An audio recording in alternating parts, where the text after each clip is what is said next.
हे बघ ना, हे आता छोटं वाटतंय. थोडंसं असं लांब असलं पाहिजे आणि असं लेटेस्ट डिझाईन. काय वाटतं तुला? मंगळसूत्र घ्यायला चाललोय दादा. 5 वर्ष झाली आमच्या लग्नाला. 5 वर्षात आम्ही 5 मंगळसूत्र घेतले, तीही ट्रेंडी. दरवेळेच आहे दुकानात जायचं, ही तोबा गर्दी. मग आपण दुकानदाराला म्हणायचं, दादा जरा मंगळसूत्र दाखवता. तेव्हा तो कोणाला तरी बांगड्या दाखवत असणार. मग आपण बांगड्या बघत बसायचं. परत विचारायचं, दादा जरा मंगळसूत्र दाखवता. तेव्हा तो कोणाला तरी नेकलेस दाखवत असणार. मग आपण ते नेकलेस बघत बसायचं. मग खूप वेळानंतर आपल्या लक्षात येतं की अरे च्या, आपण तर मंगळसूत्र घ्यायला आलोय, तेही ट्रेंडी. घरी फोन करून सांगा, दादा आज खूप उशीर होणार रात्री घरी जायला. दादा, पुढच्या अर्ध्या तासात परत येणार आपण.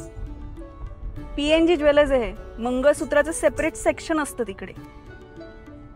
या येत्या अर्ध्या तासामध्ये तू माझ्यासाठी पुढच्या 5 वर्षांची मंगळसूत्र सुद्धा घेऊ शकशील. दादा वेळ नाही लागणार या. PNG ज्वेलर्सच्या मंगळसूत्र महोत्सवात ट्रेंडी मंगळसूत्रांचे डिझाईन्स पाहून प्रत्येक मन खरेदीसाठी आसुसणार. आजच आपल्या जवळच्या PNG ज्वेलर्स शोरूमला भेट द्या आणि मिळवा 50% पर्यंतची सूट मेकिंग चार्जेसवर.